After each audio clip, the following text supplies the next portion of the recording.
professeur Alhamoumi Rahimou de l'Université Hassan II de Casablanca et présidente du groupe de recherche pour la protection des oiseaux au Maroc.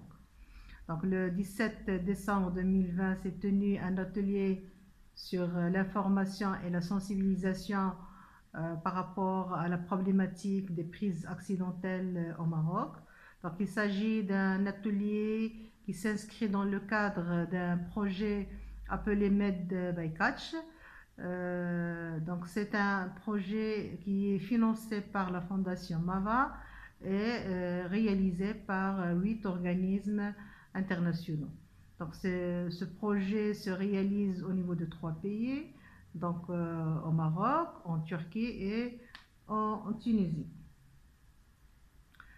Au niveau du Maroc, ce projet est réalisé en étroite collaboration entre le groupe de recherche pour la protection des oiseaux, l'Institut national de recherche halieutique et le département de pêche maritime.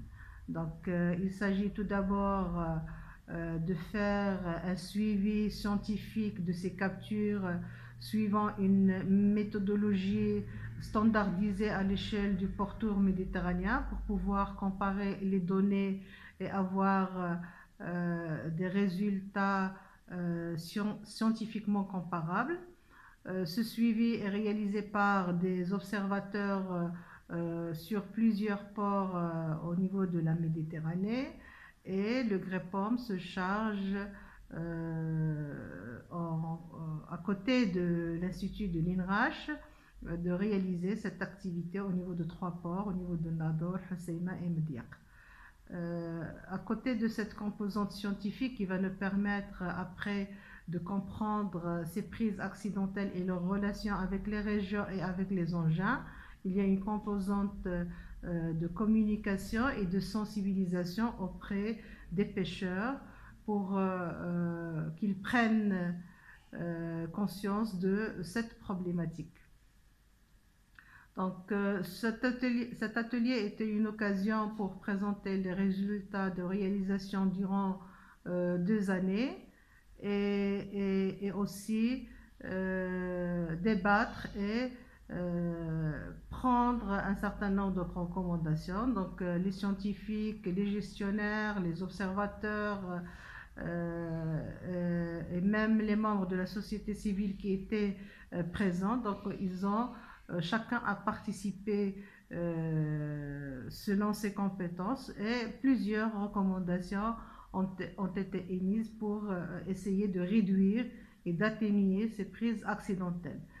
Donc, à côté de l'objectif principal qui est la conservation de ces espèces capturées accidentellement, comme les requins, les dauphins, les oiseaux d'eau, les tortues, donc il y a une composante socio-économique parce que même les pêcheurs, quand ils vont capturer des espèces non ciblées, non commerciables, donc pour eux c'est une perte de temps, c'est parfois une perte de matériel, les filets, des pertes des appâts, donc économiquement ils accusent une perte. Et donc de mon point de vue, donc, il y a potentiellement un intérêt commun entre les scientifiques, les gestionnaires et les professionnels de la pêche pour pouvoir instaurer et installer une pêche durable sur les côtes méditerranéennes. Donc on vient de terminer la première phase, mais le projet, et on a commencé déjà la deuxième phase de ce projet. Donc globalement c'est un projet sur 4-5 ans pour essayer de comprendre. Et d'autres pays ont rejoint ce projet pendant la deuxième phase. Et merci.